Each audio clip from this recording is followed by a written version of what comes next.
नमस्कार मेरे साथियों। हमने भारतीय संविधान में इतिहास पढ़ा था। इंडियन कॉन्स्टिट्यूशनल हिस्ट्री के अंदर हमने आज तक पढ़ा कि ईस्ट इंडिया की कंपनी की स्थापना कैसी हुई और कंपनी की स्थापना होने के बाद भारत में जो अंग्रेज ब्रिटिश सरकार के जो एजेंट आ रहे हैं ईस्ट इंडिया कंपनी के, वो किस प्रकार से आ रहे हैं और सर टॉमस रुक किस प्रकार से आया। प्लासी का युद्ध पढ़ा, बक्सर का युद्ध पढ़ा और इन युद्धों के बाद में हम पढ़ रहे थे रेगुलेटिंग एक्ट पढ़ रहे थे। हमने पढ़ा था 1773 में एक कानून भारत के अंदर आता है और उस कानून का नाम है रेगुलेटिंग एक्ट। ये कब जारी हुआ? 1773 के अंदर कानून बना, सब कुछ हुआ, लेकिन फिर भी इस कानून के अंदर कमियां रह गई थी और इस कमियों को सुधारने के लिए फिर से 1781 में एक कानून और आता है, एक एक्ट फिर से और आता है और उस एक्ट को कहा जाता है कौन सा? सेटलमेंट एक्ट कहा जाता है। कब आया? 1781 के अंदर। 1781 में सेटलमेंट एक्ट आया। सेटलमेंट को कहा जाता है क्या? इसे हम बोलते हैं संशोधन करना। इसीलिए इस अधिनियम को संशोधनात्मक अधिनियम भी कहा जाता है। कब पारित हुआ था? 1781 में। अच्छा, ये पूछा जाए 1781 में सेटलमेंट एक्ट क्यों बनाया गया था? रेगुलेटिंग एक्ट की कमियों को सुधारने के लिए, कमियों को पूरा करने के लिए सेटलमेंट एक्ट आया था। कंप्लीट। इसके बाद हमें पढ़ना है 1784 का पिट्स इंडिया एक्ट। एक तो है पिट्स इंडिया एक्ट। इसके अलावा एक कानून और है 1793 का। इसके अलावा एक और है 1793 का कानून। इसके बारे में देखना है। कुछ बात आपस में जोड़ी हुई है, वो कौन सी है, इन सभी को बराबर ध्यान रखेंगे। पहले हम पढ़ेंगे 1784 का पिट्स इंडिया एक्ट। क्या है पिट्स इंडिया एक्ट में? पहली बार ऐसे कौन कौन से नए काम होंगे, उन नए कामों को भी बार बार हम देखेंगे। 1784 में यहां आ रहा है Pitt's India act. Complete. Final बताने को तो मैं इसके बारे में 1 घंटा भी बोल सकता हूं, लेकिन हमारे कंपटीशन प्रतियोगी परीक्षाओं में क्या आता है उस बात को आधार रखते हुए इससे संबंधित क्या पूछ सकते हैं वो ध्यान रखेंगे। पिट्स इंडिया एक्ट के तहत पहली बार क्या हो रहा है? एक तो जो ब्रिटिश सरकार का जो प्रशासन चल रहा है इस पे पूर्ण प्रतिबंध, पूर्ण नियंत्रण होगा और द्वैध शासन पहली बार लागू होगा। पहली बार ब्रिटिश शासन दोहरी प्रणाली में बंटता है। द्वैध मतलब 2 रूल के अंदर बंटता है, 2 अलग अलग कार्य प्रणाली बंटती है। दोहरा शासन 2 अलग अलग प्रकार से किस प्रकार से होगा? देखो, एक समय 2 व्यवस्था थी। एक तो आर्थिक मुद्दों को नियंत्रित करना और एक था राजनीतिक मुद्दों पर नियंत्रण करना। ये 2 समस्याएं इस समय। अब देखते हैं क्या होता है। अब यहां पर निर्माण होगा। एक तो निर्माण होगा किसका? Board of director. Board of director का निर्माण होगा। इसे हम हिंदी में कहते हैं कौन सा मंडल? निदेशक मंडल कहते हैं। फिर दूसरा निर्माण होगा किसका? Board of control. इसको हम कहते हैं कौन सा मंडल? नियंत्रण मंडल। मंडल बनाए जा रहे हैं, मंडल बनाए जा रहे हैं 2। एक बन रहा है बोर्ड ऑफ कंट्रोल, एक बन रहा है बोर्ड ऑफ डायरेक्टर। 2 अलग अलग। अब आपको याद रखना है कि डायरेक्टर के पास में कौन सा कार्य? आर्थिक मुद्दे जितने भी होंगे उन सबको नियंत्रित करेगा, उन सबको संभालेगा कौन? Board of director. और जितने भी राजनीतिक कार्य प्रणाली है वो किसके पास रहेगी? बोर्ड ऑफ कंट्रोल के पास। इसमें 6 सदस्यीय परिषद थी। किसमें थी? बोर्ड ऑफ कंट्रोल में क्या था? 6 सदस्यीय परिषद हुआ करती थी। ये बात आपको ध्यान रखनी है। बस यही इसमें प्रतियोगी परीक्षाओं के लिए मुख्य बातें। बाकी कहने को मैं इसके बारे में कितना ही बोलता रहूं, कोई अंत नहीं है। हमारे काम की बात ये दोबारा देखो। पिट्स इंडिया एक्ट कब आया? 1784 के अंदर। क्या हुआ? पहली बार ब्रिटिश सरकार है, ये इसका शासन दोहरा शासन हो रहा है, दोहरी प्रणाली हो रही है। कंप्लीट। फिर इसके बाद दो जिम्मेदारियां आर्थिक और राजनीतिक। आर्थिक संभालता है वो कौन है? बोर्ड ऑफ डायरेक्टर, जिसे हम हिंदी में क्या बोलते हैं? निदेशक मंडल बोलते हैं। आर्थिक जिम्मेदारियां। बोर्ड ऑफ कंट्रोल, इसे हम बोलते हैं नियंत्रण मंडल। राजनीतिक कार्यप्रणाली, इसमें कितने सदस्य थे? 6 सदस्य इसके अंदर हुआ करते थे।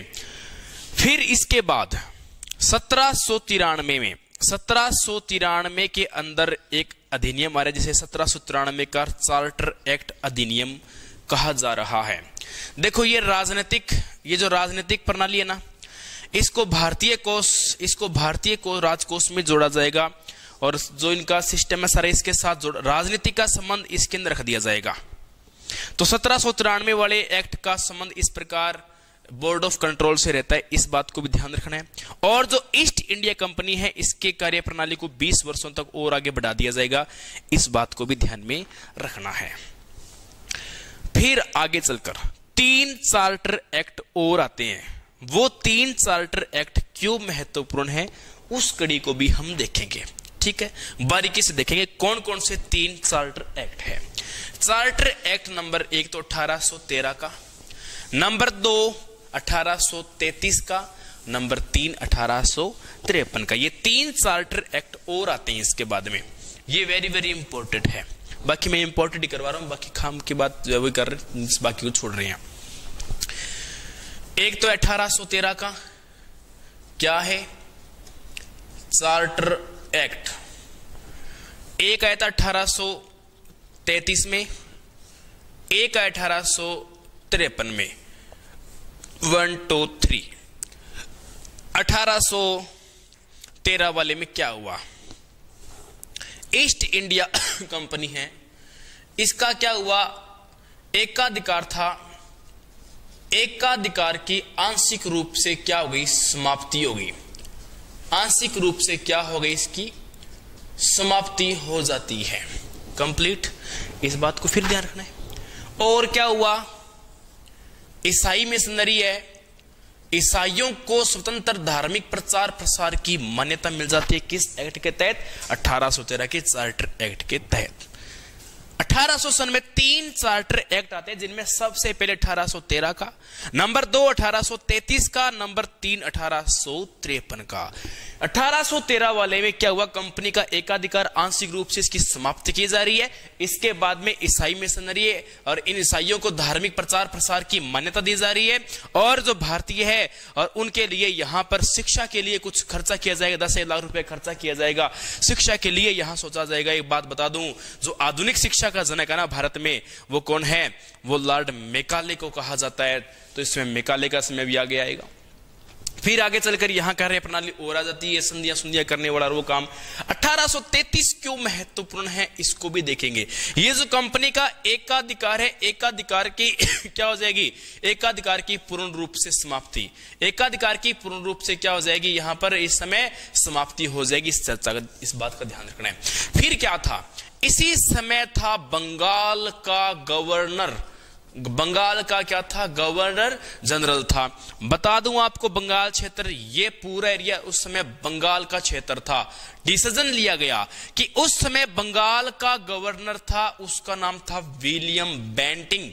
क्या नाम था? William Bentinck. बंगाल के गवर्नर जनरल विलियम बेंटिंग को पूरी इंडिया का गवर्नर जनरल बना दिया था। आप शॉर्ट में इसको जीजी कह सकते हो। कि इस बंगाल के गवर्नर जनरल को, जो कौन था? William Bentinck. और इसी विलियम बेंटिंग को पूरे इंडिया का, पूरे भारत का क्या बना दिया जाता है? Governor general. कब? 1833 के चार्टर एक्ट अधिनियम के तहत। यदि हम बात कर ले कि यहां 1773 में जब रेगुलेटिंग एक्ट आया था, उसमें भारत का पहला गवर्नर जनरल कौन था? तो उस समय आएगा वॉरेन हेस्टिंग्स। तो कौन आ जाएगा यहां पर? Warren Hastings. हेस्टिंग्स इस समय कौन थे? ये पहले गवर्नर जनरल आते हैं। पहले गवर्नर की बात करें तो कौन आता है? Lord Clive. कौन आएगा? पहला गवर्नर ओनली क्लाइव था। 1773 में गवर्नर का पद ही क्या होता है? गवर्नर जनरल होता है। और 1833 के अंदर बंगाल के गवर्नर जनरल को क्या बना दिया जाता है? क्या? पूरे भारत का गवर्नर जनरल बना दिया जाता है। इसके बाद 1853। मुद्दे की बात, फाइनल बात एक ही आती है, क्या? इस समय जो सिविल सर्विसेज है, सिविल सर्विसेज है, उन सभी में परीक्षाओं का प्रावधान, कोई भी सिविल सर्विसेज में जाना है तो परीक्षा देना कंपलसरी है। इससे पहले कंपलसरी नहीं था। पहले क्या नॉर्मल जान पहचान इस प्रकार से या कोई उसके नॉर्मल फैमिली को देखकर या उसको एडजस्ट कर दिया जाता था, लेकिन अब सिविल सर्विसेज में परीक्षाओं का प्रावधान रखा जा रहा है। कब? 1853 के चार्टर एक्ट अधिनियम के तहत। डलहौजी का इस समय काल था, लॉर्ड डलहौजी का इस समय काल था। आपको बता दूं 1757 के अंदर एक युद्ध हुआ था, उस युद्ध का नाम था प्लासी का युद्ध। और इस प्लासी के युद्ध से लेकर 1757 से लेकर लगातार हम यदि इसमें 100 वर्ष और ऐड कर देते हैं, लगभग 1857 तक, और भारतीय जनता पर इन अंग्रेजों ने, इस ईस्ट इंडिया कंपनी ने विभिन्न प्रकार के शोषण किए, अत्याचार किए और इनको अपना गुलाम बनाने की कोशिश की। और इन्हीं अत्याचारों और इन्हीं शोषण का परिणाम था रिवोल्ट ऑफ 1857। 1857 की क्रांति, 1857 का विद्रोह क्यों रहे? क्योंकि 1757 प्लासी और बक्सर युद्ध के बाद अंग्रेजों ने भारतीय जनता पर लगातार शोषण अत्याचार किए, उसी का परिणाम था 1857 की क्रांति, रिवोल्ट ऑफ 1857। बात क्लियर? मुद्दे की बात है, ये एक टॉपिक स्पेशल है, स्पेशल रूप से करवाया जाएगा, करवा भी दिया है, लेकिन आप ध्यान रखोगे ये फाइनल रूप से क्या हुई थी? क्रांति हो जाती है फेल, क्रांति अंतिम रूप से होती है असफल, क्योंकि कारण कई थे। कैसे? कुशल नेतृत्व करने वाले कोई भी नहीं थे, कुशल नेतृत्व करने वाला कोई था ही नहीं।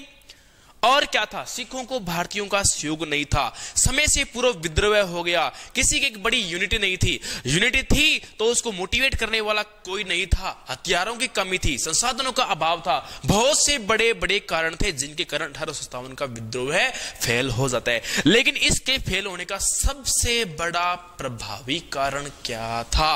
वो था समय से पूर्व होना तथा कुशल नेतृत्व का न होना। यही 1857 के विद्रोह का असफल होने का कारण था। फिर आगे चलकर 1858 के अंदर यहां एक अधिनियम आएगा, 1818 का विक्टोरिया महारानी का अधिनियम पेश होता है। इसके अंदर क्या होगा? इसके अंदर होता है ईस्ट इंडिया कंपनी। जो ईस्ट इंडिया कंपनी है, इस कंपनी की समाप्ति कर देते हैं। कौन? ब्रिटेन की महारानी जिनका नाम था विक्टोरिया महारानी, इन्होंने ईस्ट इंडिया कंपनी की समाप्ति कर दी। और क्या हुआ? ये जो पद है जी का गवर्नर जनरल, इस समय क्रांति के समय या 1858 के समय भारत के गवर्नर जनरल हुआ करते थे जिनका नाम था लॉर्ड कैनिंग। और लॉर्ड कैनिंग का जो पद था गवर्नर जनरल का था, इस पद को समाप्त करके एक नया पद यहां पर ऐड किया जाएगा और उस पद का नाम है वायसराय। देखो मैं क्वेश्चन को रिपीट कर रहा हूं, अब तक क्या हुआ है? मैंने बताया कि सबसे पहले गवर्नर कौन थे? Lord Clive. भारत के प्रथम गवर्नर जनरल यदि बंगाल वाले क्षेत्र में बात करें 1773 के अंदर तो कौन था? Warren Hastings. फिर मैंने बात की थी कि 1833 में जो बंगाल का गवर्नर जनरल था उसी को पूरे इंडिया का बनाया गया था। कहने का मतलब भारत का गवर्नर जनरल किसे पहला कौन था? तो वो कौन था? तो आप बताओगे कौन? William Bentinck. फिर इसके बाद में भारत का पहला वायसराय कौन है? तो आएगा कौन? Lord Canning. भारत का अंतिम गवर्नर जनरल कौन थे? तो कौन? क्या बताओगे? Lord Canning. और प्रथम वायसराय कौन थे? तो भी कौन आएगा? यहां पर लॉर्ड कैनिंग। इसी वायसराय पद के साथ एक पद और लागू हुआ, वो था सचिव का पद, और इनकी देखरेख के लिए एक कुछ अन्य पद भी लागू किए थे। वायसराय वगैरह नए पद आ गए, ईस्ट इंडिया कंपनी की समाप्ति हो गई। और विक्टोरिया महारानी को देखो क्या इन्होंने जवाब मांगा था कि यहां भारत के अंदर विद्रोह कैसे हुआ, इस विद्रोह का मुझे जवाब दीजिए।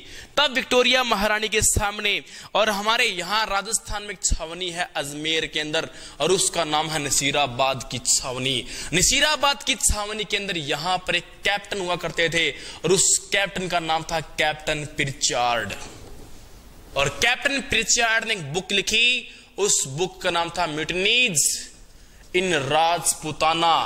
इसका मतलब है राजपुताना में विद्रोह है। ये जो विद्रोह हो रहा है, यहां पर कैप्टन प्रिचर्ड बोल रहे हैं कि राजस्थान क्षेत्र में जो विद्रोह हो रहा है, इस विद्रोह को केवल सैनिक कारण ही नहीं कह सकते, क्योंकि विक्टोरिया महारानी ने कहा कि सैनिकों के कारण ही तो हुआ है, ये सैनिक प्रशासन सही नहीं था, इस कारण ही हुआ होगा ये कारण। तब कैप्टन प्रिचर्ड ने एक्सक्यूज दिया था, कहा था कि केवल इस विद्रोह को सैनिक विद्रोह नहीं कह सकते। उस बुक का नाम क्या? म्यूटिनीज इन राजपुताना, राजपुताना में विद्रोह है, राजपुताना में जंग। ठीक है, तो इसका मतलब ये था। फिर यहां डायरेक्ट 1858 के अंदर ईस्ट इंडिया कंपनी की समाप्ति होने के बाद और डायरेक्ट यहां पर चलती है क्या? यहां संसद किसका अधिकार रहेगा? ब्रिटेन की संसद का अधिकार रहेगा। और वहां पर चलता है कौन सा शासन? ताज शासन चलता है, जिसे हम यहां पर क्राउन एक्ट कहेंगे। विक्टोरिया महारानी का डायरेक्ट शासन चलेगा 1858 के बाद, उसे बोलते हैं क्राउन एक्ट। ये इसे बोलते हैं 1858 का ताज शासन इसे कहा जाता है। ये भारत में कब लागू हो रहा है? 1858 के अंदर लागू हो रहा है। यदि इस शासन में फिर भी किसी प्रकार की कमी रह जाएगी तो उन कमियों को सुधारने के लिए फिर से इसके अंदर कोई ना कोई बड़ा संशोधन किया जाएगा, और संशोधन करके कोई भी समस्या आ रही है तो उसका सॉल्यूशन निकाला जाएगा। फिर 1861 के अंदर एक प्रॉब्लम सामने आती है। फिर प्रॉब्लम सामने आई तो अलग अलग डिपार्टमेंट बांटने की प्रणाली को लाया गया। मतलब भारत के अंदर पहली बार विभागीय व्यवस्था कब जारी की जा रही है? 1861 में। भारत में विभागीय व्यवस्था कब जारी की जा रही है? 1861 में विभागीय व्यवस्था जारी की जा रही है। फिर आगे चलते चलते आपको पता हो तो यहां 1885 के अंदर एक संघ की स्थापना होगी। 1885 के अंदर एक संघ की स्थापना होगी और उस संघ को कहा जाता है कांग्रेस संघ। एओ ह्यूम के निर्देशन में कांग्रेस की स्थापना मुंबई में होती है, और कांग्रेस का पहला अधिवेशन भी कहां हुआ? मुंबई में हुआ। पहले कांग्रेस के अधिवेशन की अध्यक्षता करने वाले कौन थे? जिनका नाम था व्योमेश चंद्र बनर्जी था। कांग्रेस का जिक्र मैंने किया। कांग्रेस आपको आगे बताना भी पड़ेगा कि कांग्रेस क्यों महत्वपूर्ण है। वेरी वेरी वेरी इंपॉर्टेंट बात है, इसको देखना है। सन 1885 में एक संघ की स्थापना हो रही है, उस संघ का नाम क्या है? कांग्रेस संघ। कांग्रेस संघ की स्थापना एओ ह्यूम ने इनकी स्थापना की थी। कांग्रेस का जो पहला अधिवेशन हुआ था, कांग्रेस का जो पहला अधिवेशन हो रहा है, कहां हो रहा है? वो उस दौरान उस मुंबई को क्या बोलते थे? उस समय बंबई कहा जाता था। ठीक है, कांग्रेस का जो पहला अधिवेशन बंबई में हो रहा है, इसकी अध्यक्षता करने वाले कौन थे? इनका नाम था व्योमेश चंद्र बनर्जी। इनका नाम था बनर्जी। इनका नाम क्या था? बनर्जी, व्योमेश चंद्र बनर्जी।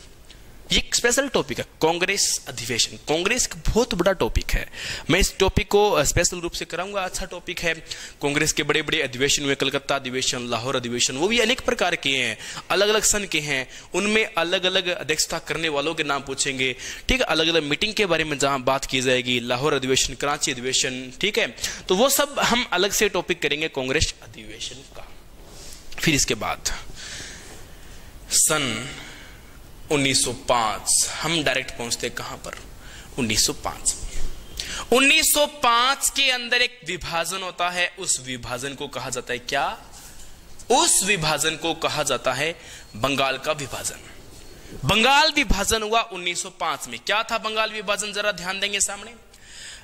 ये इतना बड़ा बंगाल था और इतने बड़े बंगाल के अंदर दो पार्टीशन कर दिए गए, और ये क्षेत्र था, इसको नाम दिया पूर्वी बंगाल का, और ये क्षेत्र था, इसको नाम दिया गया पश्चिमी बंगाल का। और इस समय इस पूर्वी बंगाल का जो केंद्र बनाया गया था, वो केंद्र कौन सा था? यहाँ था ढाका।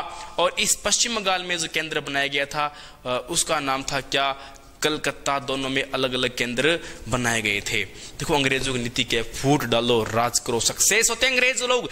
कैसे सक्सेस होंगे? ध्यान रहे 1905 में जो बंगाल का विभाजन हो रहा है, इस समय भारत के वायसराय कौन है? लॉर्ड कर्जन इस समय भारत के वायसराय हैं। और मुसलमानों ने पृथक एक संघ की मांग कर ली और एक निर्माण भी करते हैं सन 1906 के अंदर, और यह एक संघ की स्थापना होगी और उसका नाम है मुस्लिम लीग, मुस्लिम लीग की स्थापना कब होती है? 1906 के अंदर होती है। सलीम उल्लाह खां इसकी स्थापना करते हैं। किसकी? मुस्लिम लीग की स्थापना करते हैं 1906 में। एक व्यक्ति और थे सहायता करने वाले, कमेंट करके आप मुझे बताओगे सलीम उल्लाह खां के साथ मुस्लिम लीग की स्थापना किसने की थी। ओके, फिर इसके बाद बात करते हैं करते करते सन 1909 के अंदर एक अधिनियम आता है और उस अधिनियम का नाम है मार्ले मिंटो सुधार अधिनियम।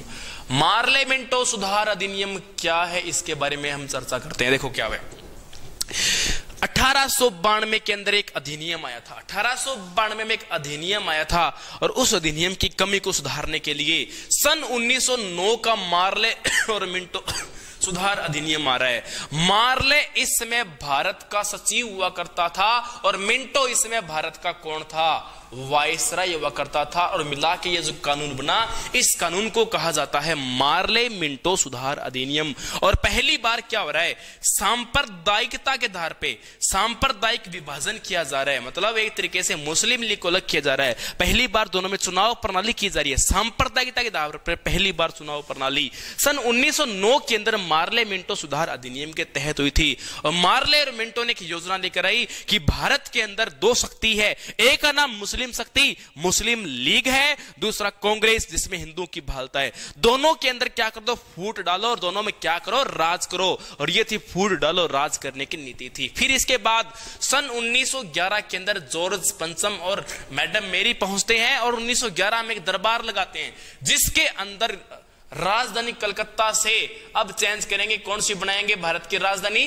भारत का राजनीतिक और आर्थिक केंद्र दिल्ली को बनाने का निर्णय लेते हैं। लेकिन दिल्ली को राजधानी कब मनाया जाएगा? 1912 में। घोषणा 11 में कर रहे हैं जबकि दिल्ली को राजधानी 1912 में मनाया जा रहा है। और इसके बाद में सन 1914 से लेकर 1918 तक फर्स्ट वर्ल्ड वार, प्रथम विश्व युद्ध चला था। कब? 1914 से लेकर 1918, 4 साल विश्व युद्ध चला था। कितने साल चला था? 4 साल चला था। कब से कब तक? 1914 से 1918 तक चला था। प्रथम विश्व युद्ध के दौरान भारतीय जनता पर यहां अंग्रेजों ने एक कर लागू किया, एक टैक्स लागू किया और उस कर का नाम था चंदा कर। और उत्तर भारत के लोगों ने इसका भयंकर बड़ा विवाद किया था। सहायता भी हुई थी और विवाद भी हुआ था। 1915 के अंदर भारत के अंदर 9 जनवरी को यहां पधार जाते हैं महात्मा गांधी और 9 जनवरी को कहा जाता है प्रवासी भारतीय दिवस। और इसके बाद गांधी जी भारत में एंट्री करते हैं। एंट्री करने के बाद और जो गांधी जी का पहला पक्ष, गांधी जी अंग्रेजों की सपोर्ट करते हैं, अंग्रेजों का पूर्ण सहयोग करते हैं और अंग्रेज लोग ने झांसा देते हैं कि हम भारत को जल्दी ही आजाद कर देंगे। लेकिन अंग्रेज लोग वो बिल्कुल सही नहीं है। गांधी जी झांसे में आ चुके हैं और आखिरकार गांधी जी को पता लगा अंग्रेज कोई काम के नहीं है। और पंगा क्या पड़ता है? सन 1917 के अंदर बंगाल के न्यायाधीश थे। कहां के न्यायाधीश थे? बंगाल के न्यायाधीश थे और उनका नाम था सिडनी रोलैक्ट। सिडनी रोलैक्ट ने एक कानून बनाने की योजना बनाई 1917 में। गांधी जी ने विरोध किया, बोला कमाल करते हो, काला मुंह कराओगे तुम मेरा। तुमने कहा भारत को आजाद करेंगे, ये तुम कानून क्या लेकर आ रहे हो? इस कानून का मतलब यह था किसी भी क्रांतिकारी पर यौन शक है तो शक के आधार पर उस व्यक्ति को क्या कर सकते हैं? गिरफ्तार कर सकते हैं और उस व्यक्ति को हम अरेस्ट कर सकते हैं। यह था सिडनी रोलैक्ट। ये कब पारित हो रहा है? 1917 में आ रहा है, सिडनी रोलैक्ट आ रहा है। गांधी जी ने विरोध किया। तब यहां बंगाल के न्यायाधीश ने कहा हमने सिर्फ पारित करने की बात की है, न कि हम इसे लागू कर रहे हैं। हद तो तब पार हो गई जब फरवरी 1919 के अंदर यह कानून लागू कर दिया गया है। शक के आधार पे किसी को भी अरेस्ट किया जा सकता है। तो मोतीलाल नेहरू बोले ना अपील, ना वकील, ना दलील। ये तो क्या कानून है? ना अपील है, ना वकील है, ना दलील है, कुछ नहीं है। और शक के आधार पे जेल में डाल रहे हो। किसी ने कहा ये तो काला कानून, ब्लैक रूल है, काला कानून है। बड़ा भयंकर विरोध हुआ और उत्तर भारत पंजाब क्षेत्र में इसका जमकर इसका विरोध किया गया था। और बात आती है 10 अप्रैल 1919 की। 10 अप्रैल 1919 को क्या हुआ? पंजाब के अंदर दो नेताजी, एक का नाम सैफुद्दीन किचलू और एक का नाम डॉक्टर सत्यपाल। ये दो व्यक्ति इस रोलेक्ट एक्ट का विरोध कर रहे थे। फरवरी 1919 में कानून आया था, उस कानून का नाम क्या है? रोलेक्ट एक्ट उस कानून का नाम था। सैफुद्दीन किचलू, डॉक्टर सत्यपाल इस कानून का क्या कर रहे हैं? विरोध कर रहे हैं। तो विरोध स्वरूप यहां इस समय ध्यान रखना है, पंजाब का एलजीजी, एलजीजी का मतलब होता है लेफ्टिनेंट गवर्नर जनरल। इस समय पंजाब का लेफ्टिनेंट गवर्नर जनरल कौन था? उस व्यक्ति का नाम था जनरल ओ डायर। ये जनरल ओ डायर क्या है?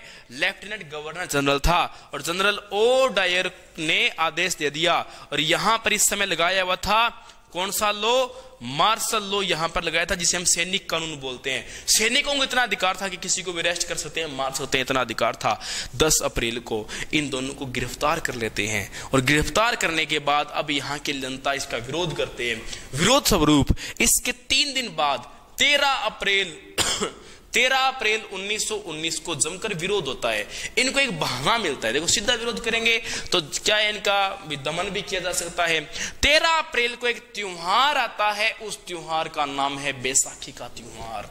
उस बैसाखी के त्योहार पर पंजाब के अमृतसर शहर के अंदर एक बाग है, उसका नाम जलियांवाला बाग। उस जलियांवाला बाग के अंदर सभा की जा रही थी, शाम का 5:15 बजे का समय था। तब जनरल ओ डायर ने 100 सैनिक भेजे, हथियार लेस फुल हथियार देकर, और जनरल डायर की अध्यक्षता के अंदर जो पूरा जलियांवाला बाग था उसका गेट बंद करवाकर दीवार पे चढ़ा दिए 100 सैनिक, और वहां पर गोलीबारी करनी शुरू कर दी। और एक बहुत बड़ा हत्याकांड होता है, और उसे इतिहास में कहा जाता है कौन सा? जलियांवाला बाग हत्याकांड कहा जाता है। उस मेले के दौरान, बैसाखी के दौरान, यहाँ बहुत सी जनता लोग आए हुए थे, और बहुत लोग यहां पर मारे भी गए थे।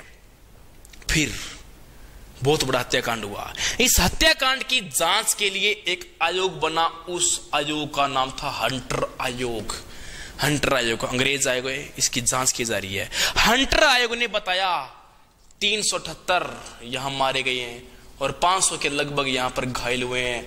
गांधी जी का दिमाग खराब, गांधी जी, मदन मोहन मालवीय, रविंद्रनाथ टैगोर सब पहुंचते हैं। रविंद्रनाथ टैगोर ने हत्याकांड के बाद में अपनी उपाधि नाइटहुड की उपाधि को त्याग दिया। महात्मा गांधी ने केसरी है हिंद की उपाधि को त्याग दिया। मदन मोहन मालवीय बोले अच्छा हंटर आयोग बोलते हैं इतने मारे गए ना, इतने नहीं मारे गए, जांच तो इसकी हम करेंगे। तब बताया कि लगभग 1000 लोग तो यहां पर मारे गए हैं, और 1500 से अधिक लोग यहां पर क्या हुए हैं? घायल हुए हैं। यह था जलियांवाला बाग हत्याकांड था। पता लगा विद्यार्थियों? अब हम इसके बाद जो करेंगे वो है 1919 का भारत सरकार अधिनियम, वो हम करेंगे नेक्स्ट पार्ट में। ओके, जय हिंद, जय भारत।